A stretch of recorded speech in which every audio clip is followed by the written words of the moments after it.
I'm Gail. And hi, I'm Catherine. Welcome to Women Over 70, Aging Reimagined, our award-winning weekly podcast. Please join Aging Reimagined Circle, our sustaining membership fund, so we may continue to inspire women to age with curiosity, courage, and creativity. Aging Reimagined Circle hosts probing discussions each month on Zoom, so visit our upcoming events at womenover70.com and join us today. And today we're very pleased to have Beth Truett in our studio with us. Beth is 77. She's served for profit and nonprofit organizations in executive capacity throughout her career. 4 years ago, she retired from Oral Health America, a national organization dedicated to increasing access and education about oral health care. In 2020, she completed a graduate certificate in Gerontology from Concordia University, Chicago, and formed a consultancy, Aging with Grace. She now serves as a consultant and project leader with the Center for Gerontology at Concordia. Beth, your background includes working for major corporations, serving as the CEO for Oral Health America, sitting on ARP's core group for the Raised Family Caregivers Act, the Raised Family Caregivers Act, and is an executive director of Chicago Lights at Fourth Presbyterian, Chicago. So I'm curious, is there a common thread that attracts you to these organizations? Well, there is a common thread, and it is opportunity. Each of the organizations was in a position where they were ready to make a major change. And so the common thread really developed as a result of there being opportunity in each of these organizations to make a considerable change. And this is something that I'm interested in, and that is starting something, implementing it, seeing it to completion, and then hopefully, handing it off to another talented person. But the common thread relative to older adults in particular between Oral Health America and Chicago Lights was that there was a need for a program in both instances for older adults. And while the organizations were unconnected from a topical perspective, there were many threads that were woven through this 17-year period of my career, including the opportunity to work with the RRF Foundation for Aging to really generate the funds to complete significant projects in terms of a complete change in an organization, and also the institution, of a new program to really take advantage of the fact that the population is aging and aging very differently. My service to AARP relative to the Raised Caregivers Act was directly related to OHA, Oral Health America, in that I was a member, one person of 40 organizations that brought this legislation over a 5-year period to completion in 2018. And what was that? Can you tell us a little bit more about that? Raised Caregivers Act is an act that was generated because of the increasing load on caregivers, if you will, in the United States and the lack of a national policy. So our task was to have HHS require the development of a strategy that would have national implications. We then passed. We then turned that over to an implementation group of scientists of various ilk. And today, there is an implementation process going on, overseen once again by HHS and HRSA. Mm-hmm. Mm-hmm. So you're tell us a little bit about the Reframing Aging Center. The Reframing Aging is something I actually became interested in when I was still with Oral Health America and attended the training. So when I reviewed what the strategic plan was for the Center for Gerontology at Concordia, I saw that really looking at ageism was one of the tenets of the strategic plan. So Lisa Peters-Bumer, who is our director of the center. And I talked about the fact that we could really tap into the Gerontological Society of America, who now leads the National Center to Reframe Aging, and to bring that opportunity to our community. It was a great fit because they had already done some work in Chicago. We had Celebrating Seniors that was going on in our community in May, and an opportunity for funding that would allow us to both purchase training for our grantees and also to offer grants to community groups. The crux of the matter, of course, behind reframing aging, I mean, these are the tactics, but it's really we need to take another look at how we talk about aging. There's implicit bias involved in how we, as older adults, actually further the conversation around ageism. It's not just something that's happening with other generations to us, but we're participating in it. So to the extent that we can actually change that conversation and shed a new light on aging, that gives us an opportunity then to reframe the conversation. Could you give us some examples of how we ourselves do that, we who are part of the aging population? I'd be happy to, Catherine. One of the most obvious things is to change the birthday cards we send. Instead of messages that are negative about aging, we want to send joyful greetings to our friends. It's also in the way we write copy, perhaps, for articles in organizations that we're involved in. Do we lead with the negative, or do we lead with the positive? It's shunning words like silver tsunami and senior moment and taking those out of our conversation and replacing them with not Pollyannish, but positive words and images about aging. Is that helpful? Mm-hmm. Yes, very. Yes. I've started purchasing all of my birthday cards through two different sites that are, one is changing the narrative, and there's another that has very positive, uplifting messages. What is that organization? Well, I'm not affiliated with the Lighthouse, but I believe it's an organization for people who have issues with sight. And so, interestingly, you would ask this because one of my colleagues at the Gerontological Society of America, because I love to read out loud, suggested that maybe one of the volunteer activities I could engage in would be to become a reader. That's kind of all I know about it right now. Okay. Chicago Lights at Fourth Presbyterian, is that the same thing? Not at all. Chicago Lights at Fourth Presbyterian Church is actually a local organization. So I was with one national, Oral Health America, and then one local. It is headquartered at the Fourth Presbyterian Church of Chicago, which some people recognize as being across from the John Hancock Building. And Chicago Lights is dedicated to building brighter futures for both children as well as adults. And one of the key things we do in terms of older adults is really work with people who are experiencing homelessness. They may even be people with jobs, but due to Chicago rent, are still experiencing homelessness.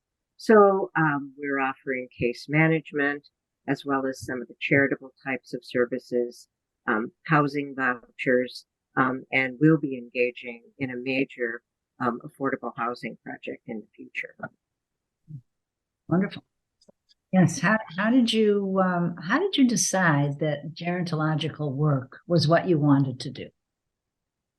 That is really an interesting question because I have to go back, 60 years, no more, 65 maybe. And that is every Thursday, I was required by my parents to have lunch at the Ladies' Aid. And so I would do this until I went to high school.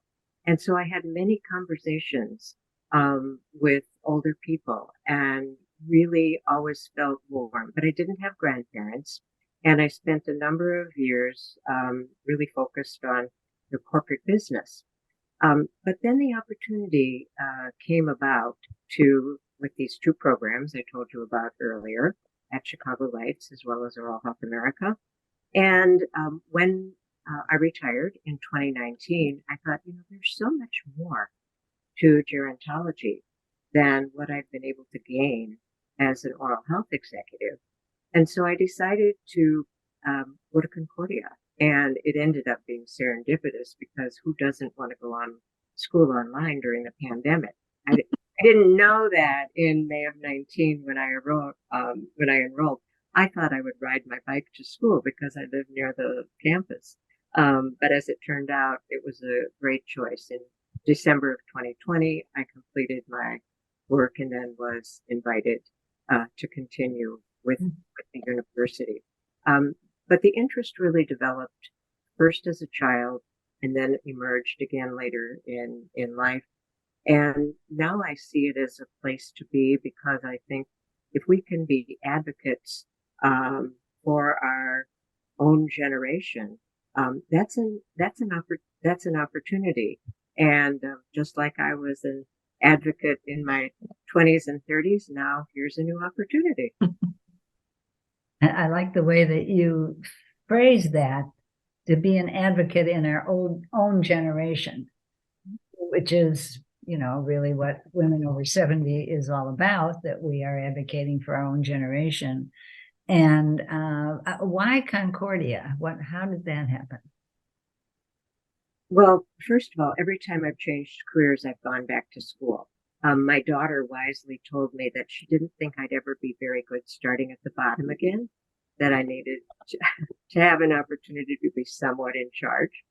And so I, just as I had done with the seminary, rather than choosing Princeton, which was far away, I chose McCormick, and rather than USC, Concordia was close, and in both cases, affordable. And so both of those things, influenced my choices. I had also grown up as the daughter of a Missouri Synod Lutheran pastor, and also my grandfather was a missionary. So there was an interest, I think, in Concordia, and that fact that kind of even though I no longer am involved in that tradition, that I would really understand some of the dynamics that would be involved in working for a Lutheran university. Mm-hmm. And in addition to this work that you do, I believe you're also on several boards of directors. I am, and I really enjoy that. I am on the Dean's Council for Planning at Valparaiso University, and that is not for the whole school, but for the School of Arts and Sciences, which is where I received my initial degree. So that is an opportunity to really advise the dean and the school, on the forward movement of the school. And one of the projects I'm most interested in is called Access Valpo, which is giving students who can't enroll on a 4-year basis an opportunity to come for 2 years and then potentially move on. So that's something I'm both interested in and investing in. I'm on the board now of Chicago Lights, the organization that I helped bring together, and I'm in my fourth of six years, and currently serve on the Resource Development Committee, since sales and marketing is so much of my background. All right, I have to ask you, how does sales get to be so much in your background? Because that was my entire corporate career. From the time I began at Kraft in 1970 until I left McGettigan Partners in 2000. So 30 years with a few other stops in between. Well, clearly your time must be so well taken up, all of it. And so I wonder, how do you make time for all that you do? Well, first I'm healthy, so I consider that a gift. So that gives me a reasonable amount of energy. And this is kind of crazy, but I make a 3x5 card at the beginning of every week. And on the front of the card, I do a lot of the things, I learned in my corporate life. And that is, I make a list and I star 3 things that really need to be accomplished. And then I get to mark them off, which is kind of like putting the star on the chart when I was growing up. And, if I don't finish them, I carry them over to the next week and ask myself, what was it about that week that caused that, not to happen? Because I think that all of us, we make time for what we believe is important. Now, this isn't to say that there aren't bad weeks. I mean, there are weeks when I look at the list and go, oh no, I mean, this really didn't go that well. But it's an opportunity to learn, and to start over the following week. Wow. I would also say that I have really a wonderful husband. And so he really does a lot of things that allow me to continue to function, whether it's like digging in the garden or chopping the vegetables for an event that we're having, or for 7 years while I commuted to Philadelphia, really keeping the house and our life together. So we met 40 years ago, and it's going well. Yes, that's great. That is really great. And so going back to the oral health, program that you worked for, why is it that it's important for people who are aging to think about oral health? Well, I'm really glad you asked that. I mean, the first obvious thing, of course, is the mouth is the portal to the rest of the body. But just as in mental health, there's a separation sometimes between physical and mental health. The same thing happens relative to the mouth and the rest of the body. So that's the fundamental thing is that oral health is often underrated for over all ages. However, for older adults, there's such a greater chance that gingivitis and follow-up with periodontitis will develop. And both of these have significant impact. Research is increasing all of the time. The one that there's no question about any longer is the relationship between periodontitis and diabetes. Probably the number one disease that we're faced with addressing in this country.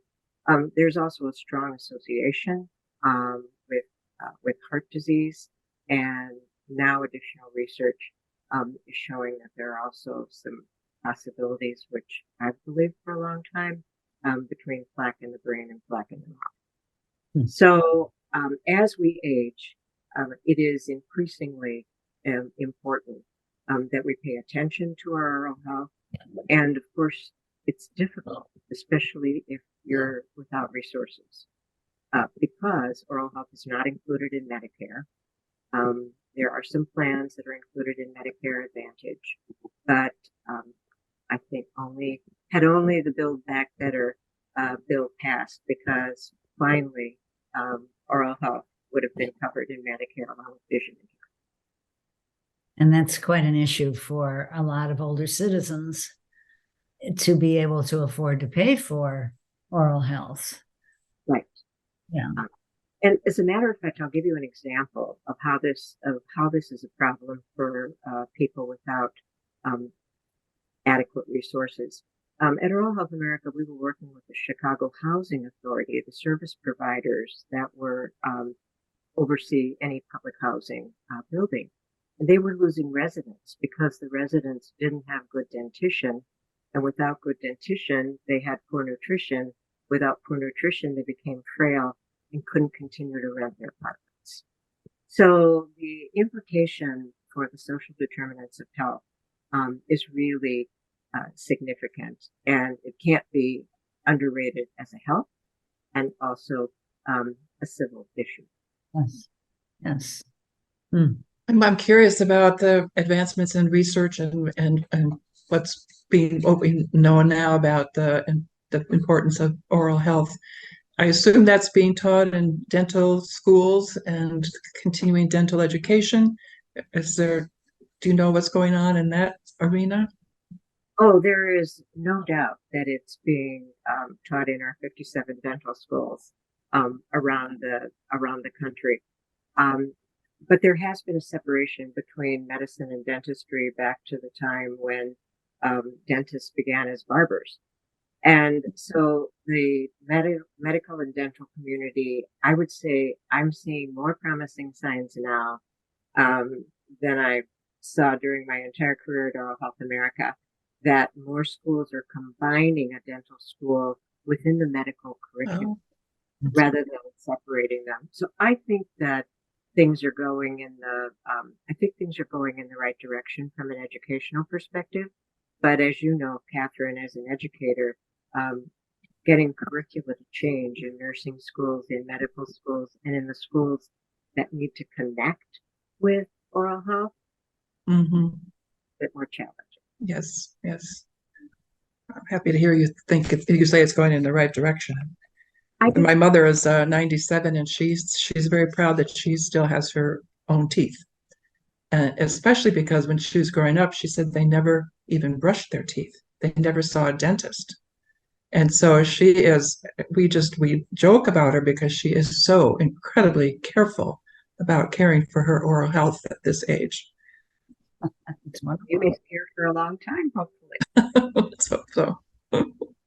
So when you and I talked, Beth, we talked about some of your own feelings about aging and how you live your life in terms of all of that. So would you share that with us? I don't reject aging, and I think that that's important. I don't bemoan the fact that I'm 77. What I'd like to illustrate is there are many ways to be 77, and I represent one of them. But as I mentioned earlier, I've been healthy, and so not everyone has that particular blessing. But I believe in, just like when we talked about the career, how have I taken advantage of new opportunities? I do approach aging in the same way. I was a runner for 39 years. I needed to stop running due to an accident, and I've become a walker. Fortunately, along the way, I had developed the yoga practice, which has been helpful to both. Um, I'm also a Weight Watcher for 50 years. And so I think that that has indeed, helped me to really understand, what I'm putting in my body makes quite a difference, including the fact that I have a food sensitivity to dairy. So another example is my grandkids said I wasn't listening. I couldn't understand the difference between flap and flat, for instance. And so I found out that I did have a hearing disorder, and now I have hearing buds, and we have better conversations. So I think that, accepting the fact that things are going to change, they are not going to stay the same. I don't wish to be 20 or 30 again. Yeah, there are a few things I'd like to do over again. But wishing you were 77 and then living into that, I think is actually key. And you and I talked a little bit, Gail, about advice, and I've received two examples. If you'd like me to share those. Sure, go ahead. Okay. Well, one was my mom had a room called the junk room, and in the junk room she had a pink flowered chair. And one of the delights of my childhood was going into the junk room, sitting on her lap and reading. One of the books we read was about a cat. And at the end, it said, "Perseverance wins, P-U-R-R." And she would make me repeat that before I went to bed. And so I think that message about perseverance, it was really, just became a part of me. And then an unlikely situation, a walking coach that I had when I began walking, Gloria, said to me, "Don't look down, look one square ahead." And I think that that's a good analogy for aging. don't look down, don't look back, look one square ahead. And so both of these pieces of advice have really been important to me as I age. Look ahead. She also told me to become the hill when you're going up a big hill, and then persevere.